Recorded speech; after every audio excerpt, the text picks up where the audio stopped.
Good morning, my students. Hope you are all fine. So, I start with a new topic, concepts of acid base titrations. Concepts of acid base titrations. So, you all have understood about acids and base. आपने acid और base के concepts पढ़े, उसके theories पढ़े हैं।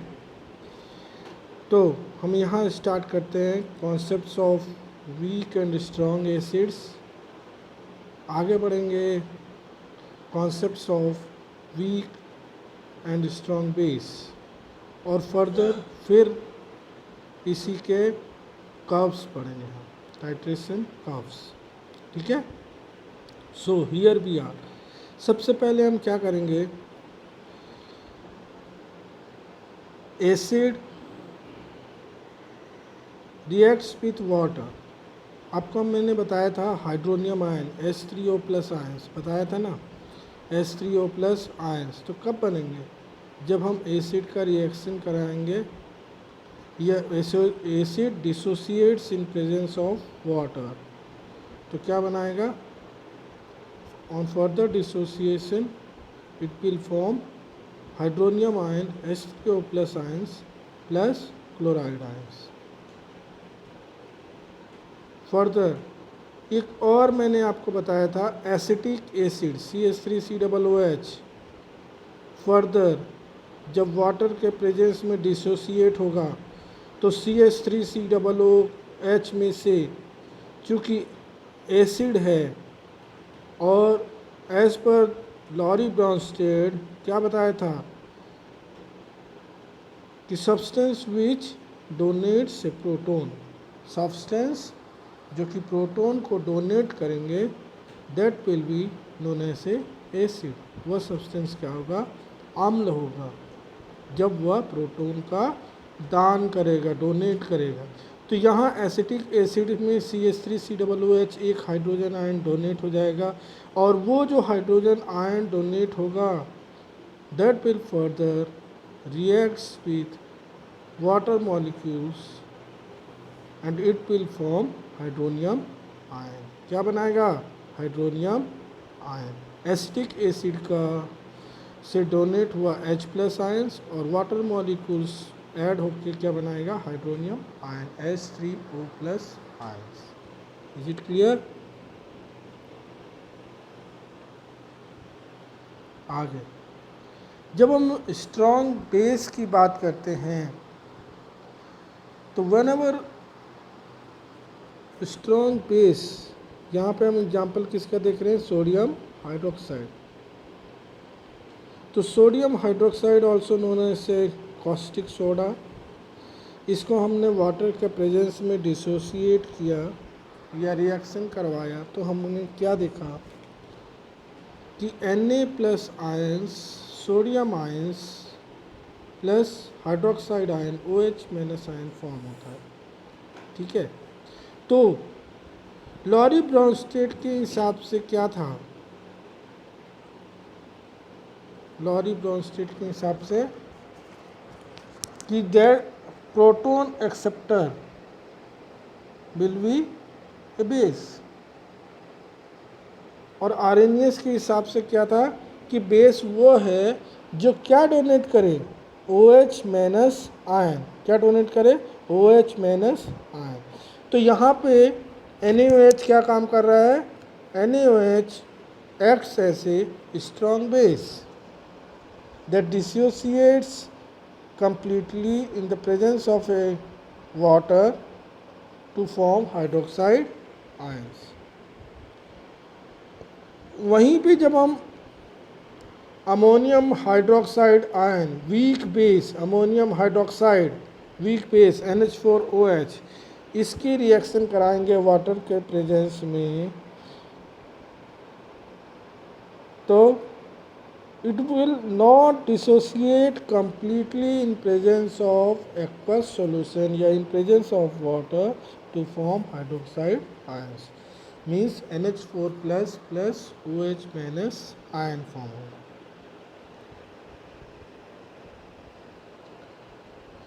Further जब हम बात करें तो strong acids and example, types and acid space titrations and curves. कौन कौन से कर्व्स बन सकते हैं? Further strong acids, weak acids, strong base, week base. तो यहाँ पे हम पहले जानेंगे स्ट्रॉन्ग एसिड्स कौन कौन से हो सकते हैं, कुछ common examples. Further weak acid, similarly strong base and weak bases. When we talk about strong acids, strong acids आपको कॉन्सेप्ट बताया था लॉरी ब्रॉन्स्टेड के हिसाब से, that donates hydrogen ions, proton ions. तो यहाँ पे क्या है, hydrochloric acid, sulphuric acid, nitric acid. These acids have the capacity that dissociates completely in the presence of water solution या aqueous solutions. तो यहाँ पे स्ट्रॉन्ग एसिड्स का कॉमन एग्जांपल्स क्या है? Hydrochloric acid, sulphuric acid, nitric acid. Then we move towards weak acids. Weak acids में क्या क्या आते हैं? Acetic acid CH3COOH, hydrofluoric acid HF, oxalic acid COOH का होल का ट्वाइस. मीन्स इसका फॉर्मूला क्या होगा? COOH. ठीक है.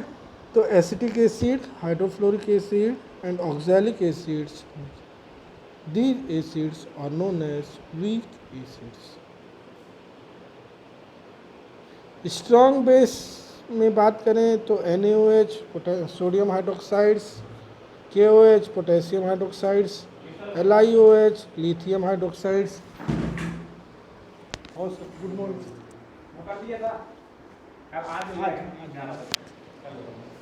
Week basis.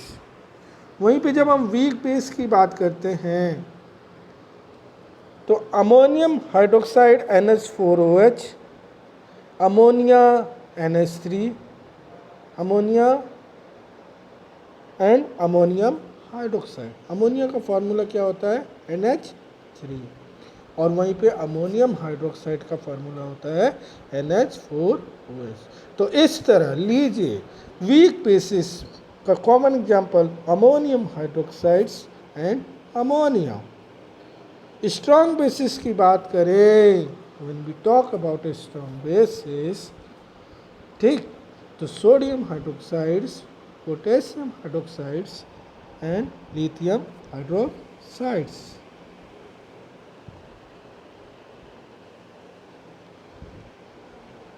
Here weak acids and weak bases, weak acid and weak bases always exist in the form of conjugate acids and base pairs when they dissociate in presence of water. Water क्या है यहाँ पर? Aqueous solution. Aqueous solution क्या कहलाएगा? Water solution. So weak acids and weak base always exist in the form of conjugate acid base pair. जब weak acid और weak base, जब weak acid और weak base water molecules के presence में dissociate होंगे, तब इसी weak acid और weak bases से क्या बनेगा? कंजुगेट एसिड बेस पेयर्स बनेंगे. ठीक है. तो लीजिए यहाँ पे हम कैसे समझेंगे. हमने लिया HA यहाँ पे HCl भी हो सकता है, HNO3 भी हो सकता है, H2SO4 भी हो सकता है. तो Ha ऐसे एसिड और उसका वाटर मॉलिक्यूल से डिसोसिएशन हुआ तो क्या बना, H3O plus ion, hydronium ions, Ha acid का H प्लस आयंस डोनेट हो गया, तो डोनेट हुआ तो क्या बचा, A माइनस आयन।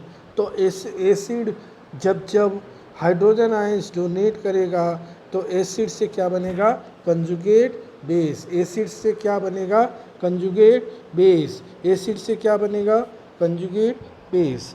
तो A माइनस कंजुगेट बेस।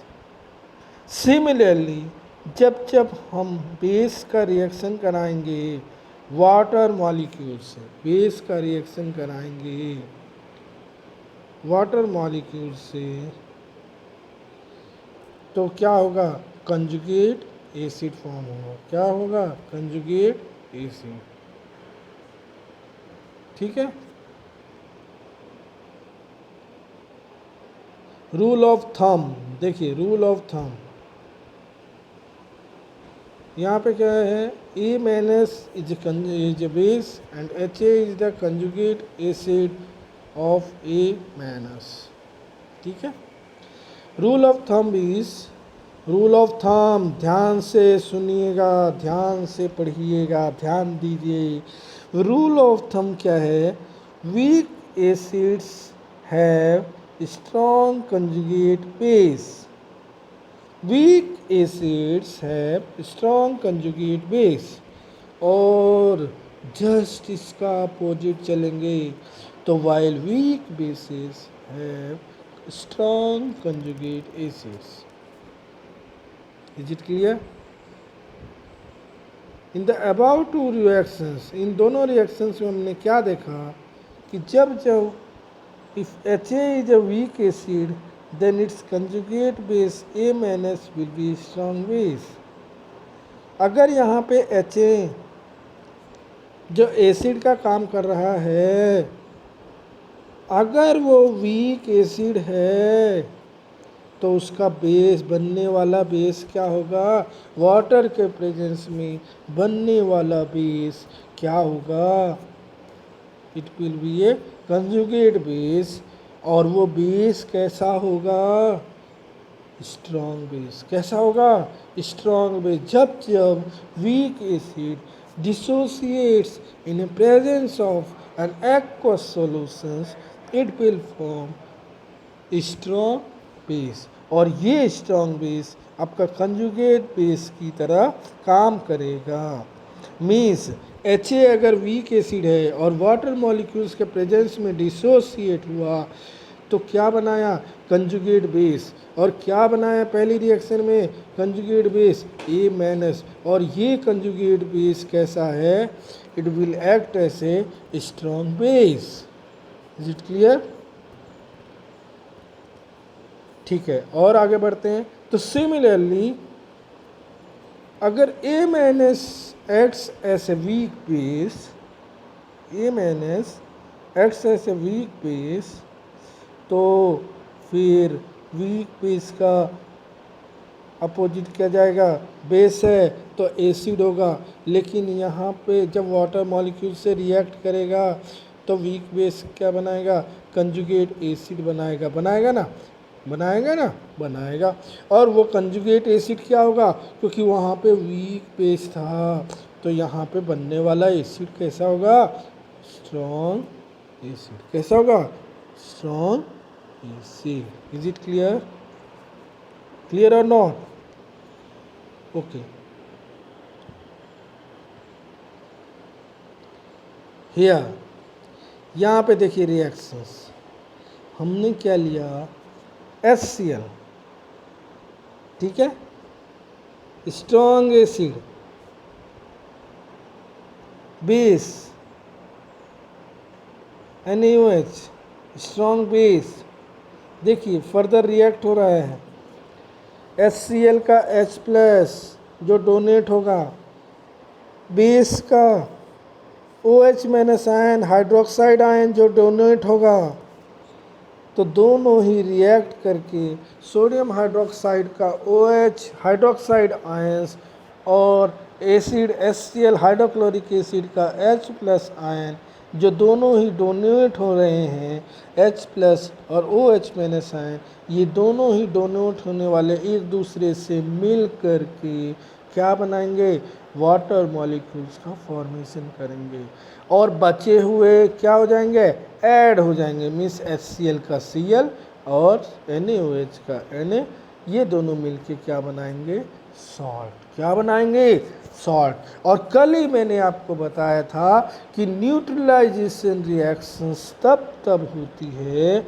जब एसिड की रिएक्शंस किसके साथ होती है, बेस के साथ। Whenever acids reacts with a base, it will form a salt and this reactions is known as a neutralization reactions।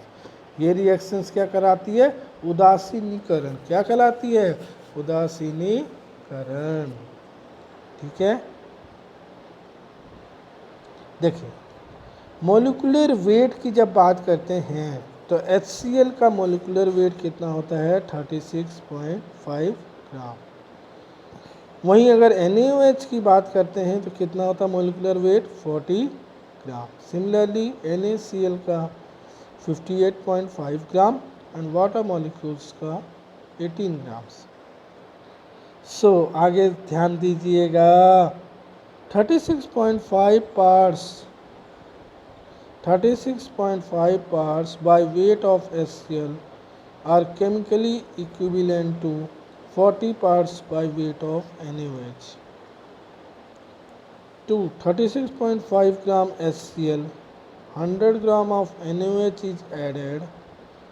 Only 40 grams alkali will react, which is chemically equivalent to 36.5 gram HCl, and rest 60 gram will remain unreacted. Is the principle of chemical equivalence. Principle of chemical equivalence.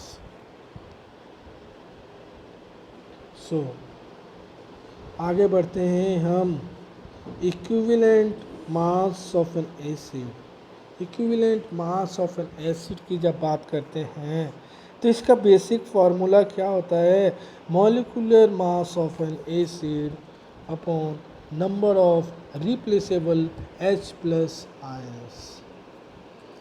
क्या होता है, equivalent mass of acid की बात करते हैं तो acid की बात करते हैं तो डेफिनेटली मोलिकुलर मास किसका आएगा, एसिड का, और रिप्लेस क्या होगा, upon number of replacement of hydrogen ions, proton ions. ठीक है, जैसे equivalent mass of HCl and H2SO4 की बात करते हैं तो HCl के केस में H plus plus Cl minus ion water molecules के प्रेजेंस में dissociates to form H plus and chloride ions. H2SO4 2H plus plus SO4 2 minus. तो वहीं पे जब हम इक्विवेलेंट मास ऑफ HCl की बात करते हैं तो क्या हो गया, 1 प्लस 35.5 अपॉन 1, तो कितना आ गया 36.5। क्यों अपॉन 1 हो गया, क्योंकि यहाँ पे number of replacement of S plus ions कितने हो रहे हैं, ओनली एंड ओनली 1। कैसे हमें नहीं मालूम, नो प्रॉब्लम, नो डाउट, लेकिन हम देख रहे हैं HCl वाटर मॉलिक्यूल के प्रेजेंस में जब जब डिसोसिएट होगा, जब जब वह HCl वाटर मॉलिक्यूल से अपनी रिएक्शन करेगा तो क्या बनाएगा, एक H प्लस आयन और क्लोराइड आयन, एक ही हाइड्रोजन आयन, केवल एक ही हाइड्रोजन आयन क्या होता है, वो डोनेट करता है, दान देता है। इसी वजह से यहाँ पे number of replacement of hydrogen ions कितने होंगे, 1। ठीक है, आगे बढ़े हम, आगे बढ़ते हैं तो क्या देखते हैं, दीजिए देखते हैं, H2SO4 2 hydrogen ions plus SO4 2 minus, तो यहाँ पे क्या होगा, number of replacement of hydrogen ions कितने हो गए, 2।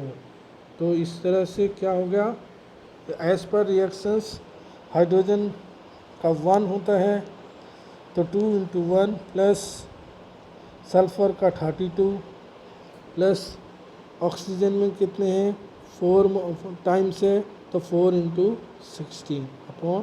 तो ये टोटल कैलकुलेट करेंगे तो equivalent mass of sulphuric acid कितना आया 49। सिमिलरली आगे बढ़ें तो equivalent mass of base, equivalent mass of base तो हम किसकी बात कर रहे हैं, बेस की बात कर रहे हैं। और जब जब बेस की बात करेंगे तो सिमिलरली कौन सा आयन रिप्लेस होंगे यहाँ पे, कौन से आयन डोनेट होंगे यहाँ पे, hydroxide ions. Is it clear. तो molecular mass upon number of replacement of hydroxides ion. Is it clear. तो NaOH के केस में Na plus plus OH minus ion. Calcium hydroxide के केस में चूँकि कैल्शियम हाइड्रोक्साइड का फार्मूला होता है CaOH का होल का ट्वाइस, CaOH का होल का ट्वाइस, तो क्या हो जाएगा Ca2 plus ion, Ca2 plus ion. इसीलिए क्या लिखा है Ca प्लस प्लस, इसको आप क्या लिख सकते हैं Ca2 plus ion plus 2 molecules of hydroxide ion 2OH minus ion. तो यहाँ पे हम कैलकुलेट कर सकते हैं equivalent mass of sodium hydroxides और similarly equivalent mass of calcium hydroxides. Is it clear. आगे बढ़ें, शैल वी मूव।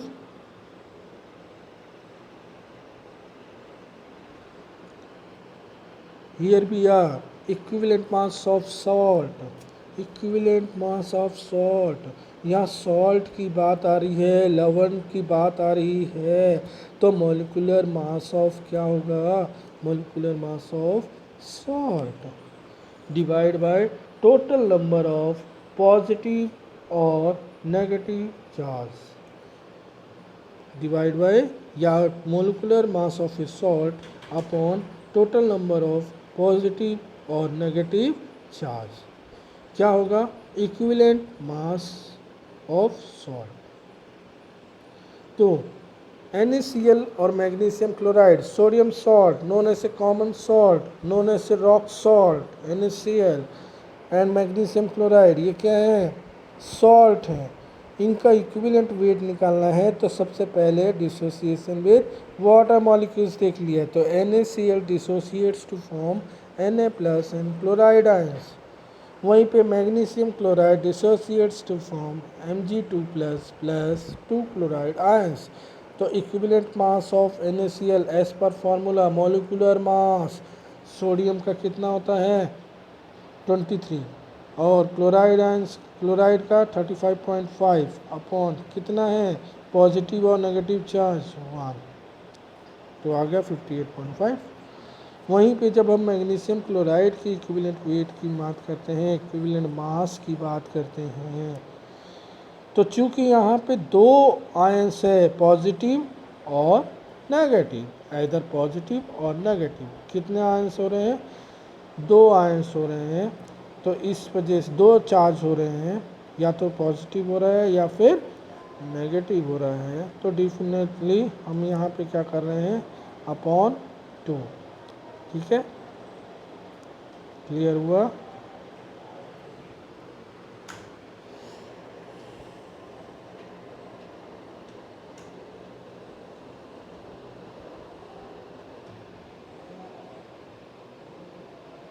यहाँ देखिए टाइट्रेशंस का सेटअप देख लेते हैं। Burette, conical flask. ब्यूरेट में आप देख रहे होंगे ब्लू कलर का सॉल्यूशंस भरा हुआ है, एक लेबल है वहाँ तक जा रहा है। और नीचे आप देख रहे हैं कॉनिकल फ्लास्क। कॉनिकल फ्लास्क में आप देख रहे होंगे कि एनालाइट्स, एनालाइट्स का ही दूसरा नाम होता है टाइट्रेंट, टाइट्रेंट डी titrant, titrant. Known volume unknown concentration, known volume unknown concentrations.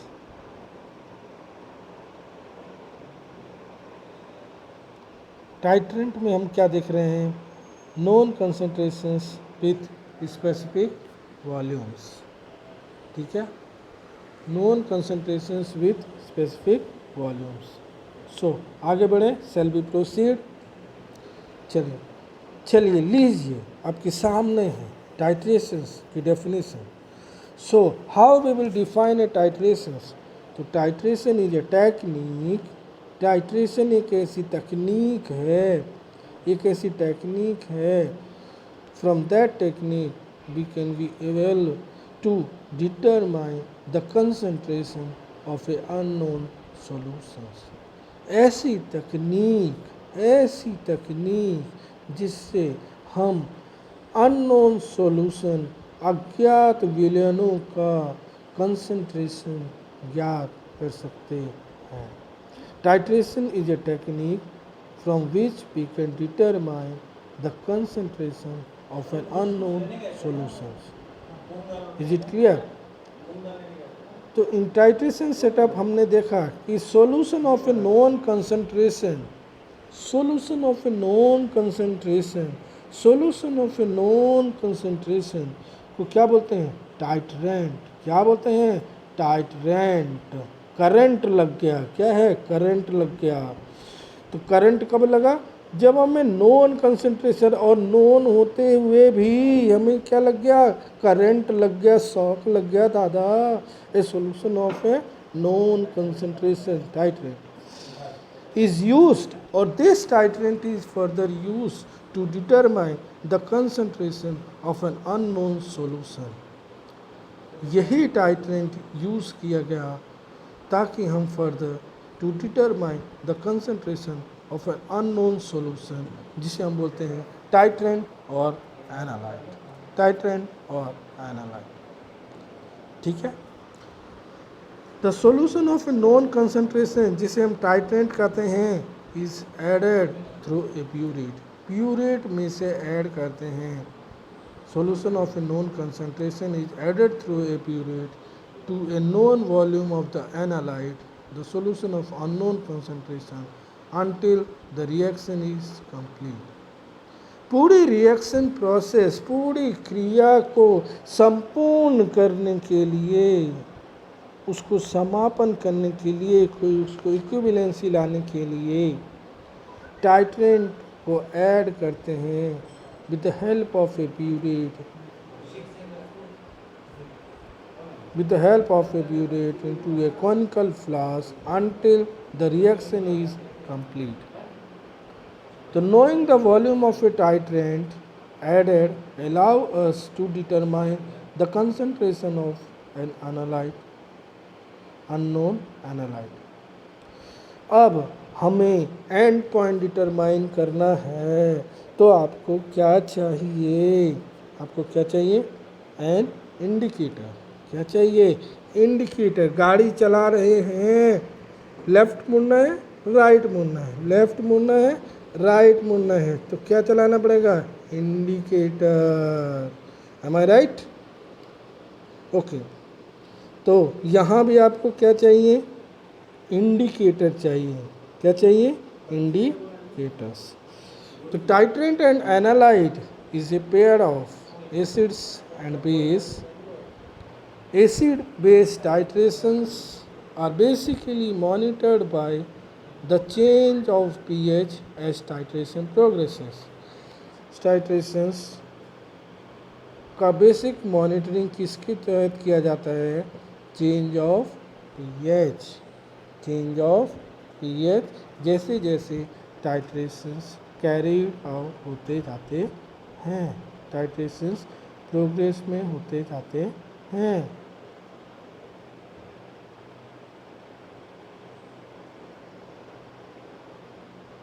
Further कुछ टेक्नोलॉजीज़, कुछ टर्मिनोलॉजीज़, टर्म्स यहाँ पे हम समझेंगे फर्दर, फिर हम उसके कर्व्स की स्टडीज़ करेंगे। पहले हम यहाँ पे जान जाएं, क्योंकि कुछ टर्म्स होते हैं जो हमें नहीं मालूम होता है और हमें बार बार परेशान करते हैं। तो लीजिए यहाँ पे अल्कलीमेट्री।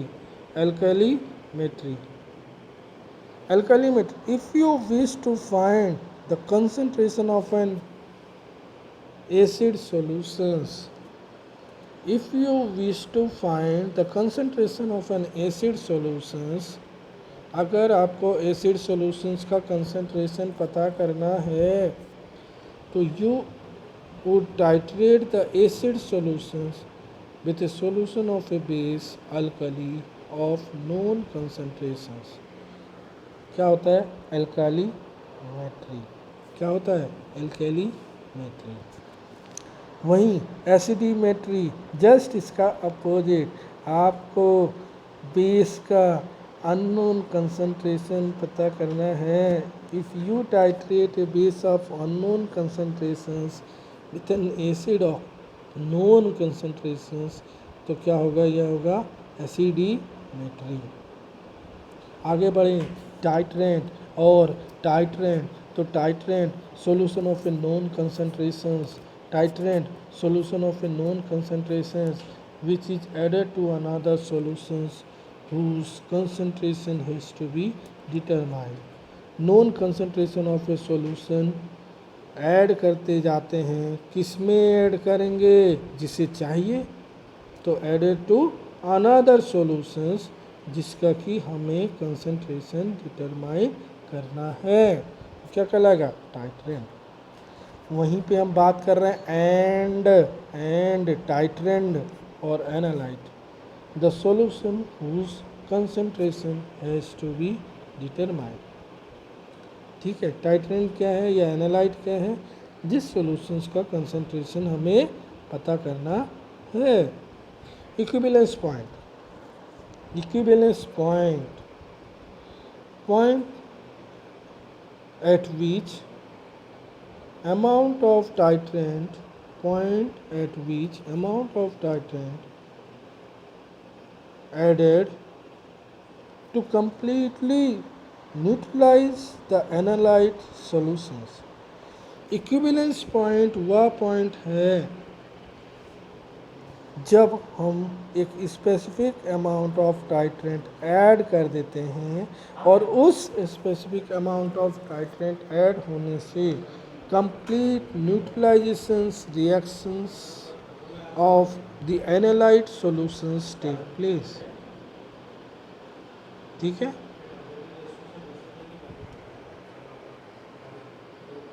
यहाँ लीजिए HCl strong acid, base strong base, इसको रिएक्शन करवाया तो क्या बना? Salt NaCl plus water molecules बाहर हुआ. तो एट ए इक्विवेलेंस पॉइंट क्या बना? Salt, formation of a salt. This is a neutralisation reactions. और इस पॉइंट पे क्या अचीव हुआ? Equivalence point. Acid base titrations की अगर हमें मॉनिटरिंग करना है तो हम क्या करेंगे? As a titration progresses change of pH will be monitor. अब लीजिए, मैंने क्या बताया था? इंडिकेटर्स. गाड़ी चलाना है, लेफ़्ट मुड़ना है, राइट मुड़ना है, राइट मुड़ना है कि हमें लेफ़्ट मुड़ना है, तो किसका हेल्प लोगे? किसका लोगे? इंडिकेटर की मदद लेंगे कि नहीं? सो यहाँ भी हमारे पास क्या होते हैं? डिफरेंट क्या होते हैं? इंडिकेटर्स, ताकि हम डिफरेंट सॉल्यूशंस की हम क्या कर सकते हैं, चाहे वो एसिडिक हो, चाहे बेसिक हो, चाहे वीकली एसिडिक हो या वीकली बेसिक हो या स्ट्रांगली एसिडिक वीक बेस हो, तो सारी चीज़ों के लिए हमारे पास क्या होता है? Indicators, so that we can determine the equivalence point as well as a end point. Is it clear? Basically जो केमिस्ट या analyst uses a chemical dyes rather than a pH meter to detect the equivalence point of acid base titrations. Acid base titrations पर equivalence point determine करने के लिए chemical dice use कर सकते हैं. Natural substances also act as indicators. अब natural substance की बात हुई है तो घर में हम, अगर आप लेमन वाली टी पिए होंगे तो उसमें हम लेमन टी में लेमन का जूस यूज़ करते हैं, ठीक है। If you use lemon juice in your T, you might have noticed that the brown color of tea gets lighter when lemon juice is added. जैसे ही हम लेमन जूस, अब lemon tea बना रहे हैं तो डेफिनेटली उसमें टी लीव्स तो चाहिए ही चाहिए। वाटर को बॉयल किया टी लीव्स के प्रेजेंस में, और थोड़ी देर बाद, बॉयल होने के जस्ट बाद, तुरंत बाद आपने क्या ऐड किया, लेमन जूस। और जैसे ही लेमन की जूस उस कंटेनर में गई तो क्या होगा, डेफिनेटली आपका जो टी लीव्स के कारण जो ब्राउन कलर आ रहा था या दिख रहा था, डेफिनेटली उसके कलर में क्या होगा, वेरिएशंस होगा। और वेरिएशंस क्या होगा, जो गाढ़ा कलर था it will convert into A lighter brown colour. तो यहाँ पे क्या हो रहा है, इंडिकेटर का काम कर रहा है। लेमन जूस कैसा काम कर रहा है, as an indicators. Tea contains compounds called polyphenols. Tea contains compound called polyphenols that have slightly ionizable hydrogen atoms, or therefore they are known as weak acids. Means polyphenols known as a weak acids. Adding acid in the form of a lemon juice to a cup of tea lessens the degree of ionization, and the color of unionized polyphenols becomes more apparent.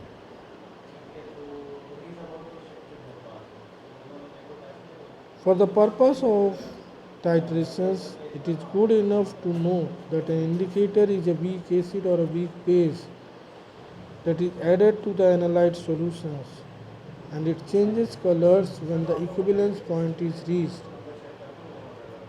Equivalence point वो point होता है, the point at which the amount of titrant added is just enough to completely neutralize the analyte solutions. Equivalence point is that point, वह point होता है equivalence point जिस point पर amount of titrant जितना add किया है so that complete neutralization of the analyte solutions takes place. ये क्या कहलाएगा, इक्विवेलेंस पॉइंट।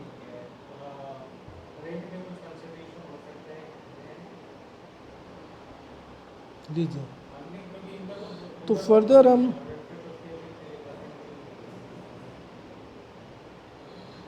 हम आगे जब बात करते हैं, the point at which the indicator changes colours called the end point. Point जिस पर indicator changes colours is called and point. Chemists have several choices in selecting indicators. Examples of indicators, पहली properties की study हम कर लेते हैं यहाँ पे। तो must have an easily observed change in color, must change easily in the required pH range over the addition of a half a drop of reagent also. These are the basic properties of an indicator. Means easily observed colour change होना चाहिए, must change easily in the required pH range over the addition of a half a drop of reagent. These are the basic properties of an indicators. Colour change of, लीजिए, तो हम indicators की बात कर ही रहे थे। तो इंडिकेटर्स के लिए दो थ्योरी होती है, एक होती है ओस्टवाल्ड थ्योरी और एक होती है क्विनॉइड थ्योरी। एक ओस्टवाल्ड थ्योरी और एक होती है क्विनॉइड थ्योरी। लीजिए, हम यहाँ पे ओस्टवाल्ड थ्योरी का जिक्र कर लेते हैं। लीजिए, यहाँ पे ओस्टवाल्ड थ्योरी आपके सामने। तो सबसे पहले the colour change of any indicator is due to its ionisation. Colour change किसी भी इंडिकेटर्स में जो कलर चेंज होता है, कलर में वेरिएशंस आता है, it is only due to its ionisation. The unionized form of indicator has different colors than its ionized form. Common ion effect क्या होता है? If an indicator is a weak acid, अगर indicator weak acid है, its ionisation would be very much low in acid due to common hydrogen ions while it is fairly ionized in alkalis. फिर indicator is a weak acid, अगर indicator weak acid है तो common ion effect क्या होगा? इसका ionisation भी कैसा होगा? Low in acids due to the presence of common hydrogen ions while it is fairly ionized in alkalis. In the same way अगर इंडिकेटर वीक बेस है तो इसका आयोनाइजेशन कैसा होगा? Large in acids and low in alkalis due to common hydroxide ions. यहाँ लीजिए phenolphthalein indicators. Phenolphthalein indicators में हम क्या देख रहे हैं कि फिनोप्थिलीन इंडिकेटर्स में represents SPH is a weak acid, undissociated form colorless, ionized form pink color, undissociated form ऐसे colorless form और ionized form में pink color। तो हमने ये देखा कि HPH H plus plus PH minus ion, HCl similarly H plus plus Cl minus ion.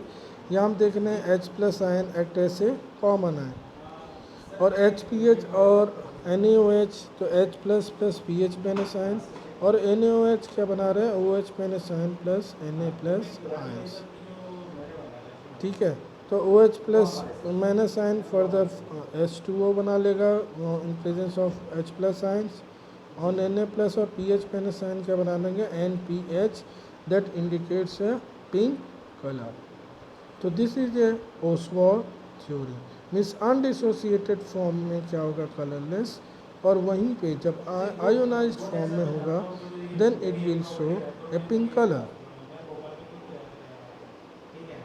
आगे जब हम मेथाइल ऑरेंज इंडिकेटर्स की बात करते हैं तो रिप्रेजेंटेड एज MEOH ए वीक बेस, अनडिसोसिएटेड फॉर्म में येलो कलर, और आयोनाइज्ड फॉर्म में Me plus ions forms a red colours.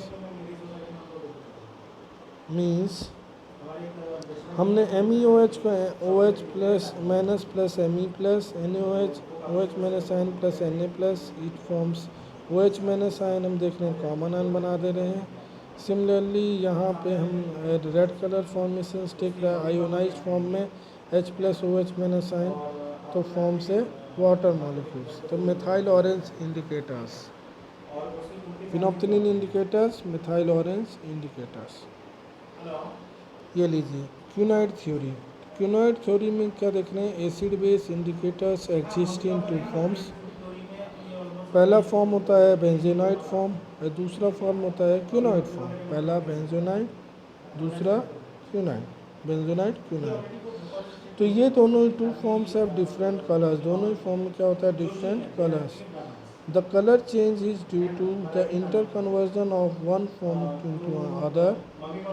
Change किसके कारण होता है? Due to inter conversion of one form to other. One form mainly exist in acidic medium, एक form acidic medium में exist होता है और दूसरा इन अल्कलाइन मीडियम। तो phenolphthalein has benzoate form in acidic medium. तो इनमें एसिडिक मीडियम में बेंजोइड फॉर्म होता है, it is colourless, while it has a cunite form in alkaline medium which has pink color. Means acidic medium में phenolphthalein में कौन सा form होता है? Benzenoid form. वहीं पे और वो बेंजोइड फॉर्म होने के कारण फिनोप्थिलीन कैसा होता है, कलरलेस। वहीं पे जब due to the presence of a quinonoid form, जब क्यूनाइड फॉर्म प्रेजेंट होता है in alkaline medium, that will represents pink colour. आगे चले तो phenolphthalein has a benzenoid form in acidic medium and thus it is colorless, while it has a cunide form in alkaline medium which has a pink color। चलिए आगे बढ़े हम। Methyl orange quinonoid form in acidic medium, acidic medium में quinonoid form and benzenoid form in alkaline solutions. The colour of benzenoid form क्या है, colour of benzenoid form is yellow, while that quinonoid form is red. Quinonoid form क्या है, red, और benzenoid form क्या है, yellow. तो end point refers to the point at which the indicators colour changes in an acid base titration. End point वह point है जिस point पर indicators changes colors, indicators changes colors in an acid base titration. So we have discussed today about the concepts of acid base titrations in various indicators involved in Ostwald theory and quinoid theory। आगे हम further titrations curves की study करेंगे। So for today thank you.